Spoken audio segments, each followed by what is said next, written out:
Welcome to Wild Trout Man, featuring the art, science, adventure, and zen experience of fly fishing.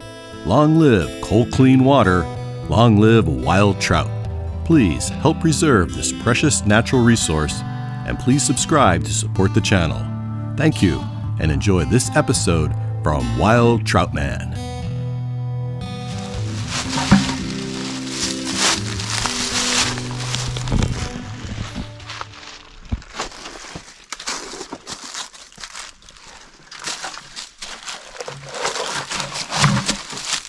I just saw a tailed wonder under the culvert. I need to set this camera up here, and last time I set up a camera that I'm having issues with, and it turned off after a couple minutes.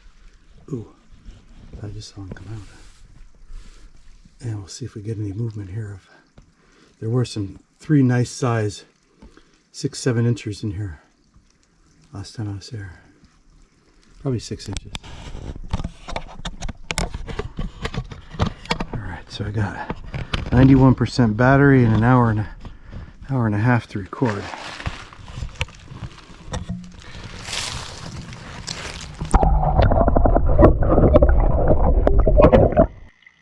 How I love native brookies, such a magnificent species that are a true indicator of water quality. Water is life, and these beautiful fish will let you know if you have excellent quality water. Native brook trout water is my holy water, and we have to do more to protect these special streams that brook trout call home. These tiny streams, brooks, and runs are part of the critically important wetlands. They are the capillaries that keep the entire network running and functioning as a healthy ecosystem. Everything flows downstream, and without the capillaries to help purify the water, the whole system will fail. This exceptional water is on its way to the Chesapeake Bay. I also love the environment where you find native brook trout. The pristine beauty is always breathtaking. These wild trout are quite resilient and can surprise you by showing up in some rough neighborhoods, but for the most part, it's a Garden of Eden of lush hemlocks, ferns, rhododendron, and the stunning rock formations with crystal clear water. Clean water is critical. Cold water is critical. Macroinvertebrates are essential. The macros won't be there if the water is polluted, and neither will the trout that rely on the mayflies and caddisflies as their primary food source. Throw in some stoneflies, midges, and terrestrials, and you have a happy Middle Earth biome where native brook trout will flourish and thrive. This stream is Applebuck Run in northeast Pennsylvania. It is a natural brook trout hatchery. The date is November 3rd, 2024. I have been video documenting the native brook trout in this stream for the past several months. It's a very difficult life surviving as a native brookie. So many factors affect their survival. Obviously, water is the number one factor. It has to be cold, clean, and most importantly, in sufficient quantity to guarantee their survival. Unfortunately, with nature, there are no guarantees. It has been a difficult month. There has been only 0.7 of an inch of rain this past October, with no substantial rain in the forecast. It's heartbreaking documenting a stream that's drying up with brook trout getting stranded in puddles of water.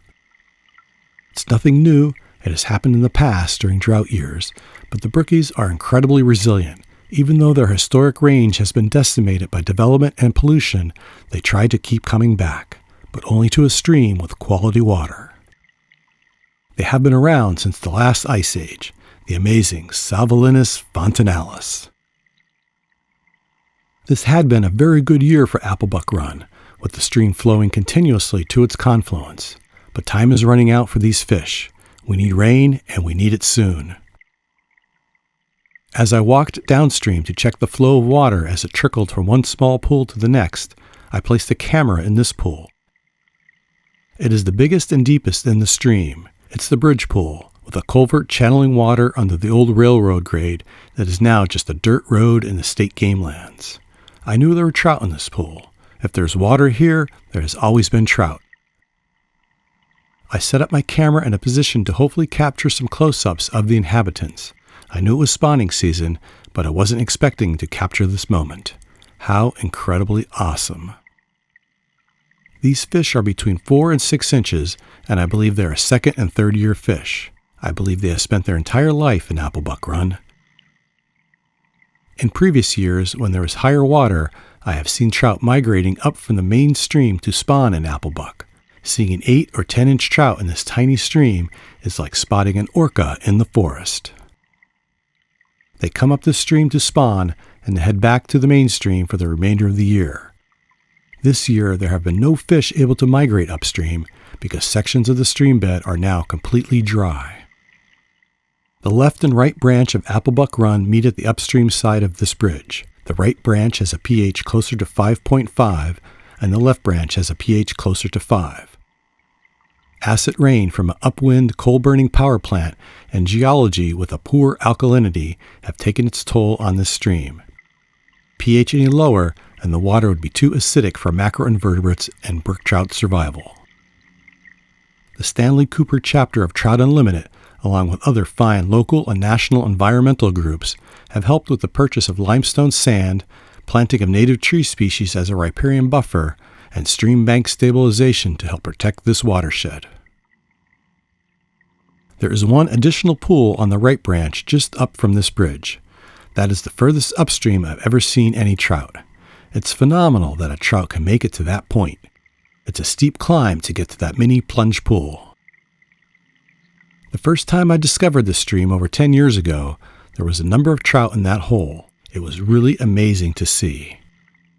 In other years with less rain, there were no trout that made it up that far. This year, there's one 5-inch brookie living there all by its lonesome. It's spawning season, and that brookie is spending it alone. The natural spring where Applebuck originates and bubbles out from the side of the mountain is only a short distance upstream. I have several buckets of limestone sand dispersed at the source to help sweeten the pH for these remarkable creatures.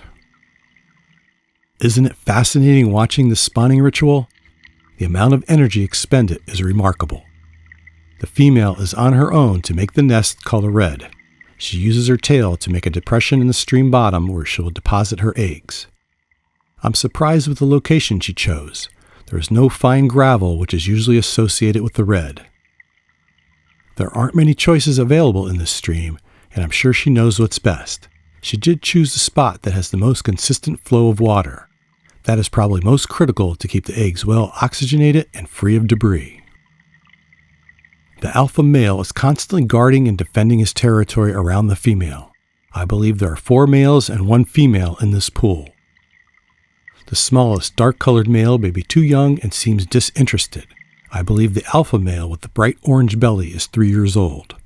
He is constantly chasing the smaller male that still has prominent vertical par marks signifying a younger fish. I believe that smaller male is 2 years old. There is another large male with a distinguishing orange abdomen that doesn't joust with the alpha male.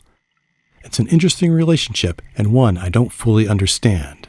I believe the less brightly colored, very thin, and exhausted-looking female is 3 years old. Female brook trout can take several hours to several days to complete the redd. The eggs will hatch sometime around March of next year. I'll continue to video document the trout of Applebuck Run on my Wild Troutman YouTube channel, but for now, I'll just let you watch the remaining ritual take place. I wasn't lucky enough to capture the moment eggs were released and fertilized, but still, what a mesmerizing dance it is to watch. The takeaway from this video is to realize these tiny streams are not insignificant. Most people would walk or drive by and not give this stream a first look. These tiny tributaries are the lifeblood of the ecosystem. Get out and look, and if there's the critically important cold, clean water with macroinvertebrates, chances are possible that you'll have a brook trout stream. Long live the native brookies, and let's hope the rain gods are generous and help return the flow of water to this amazing stream in the very near future. Until next time, Wild Troutman, enjoy.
camera's going everywhere.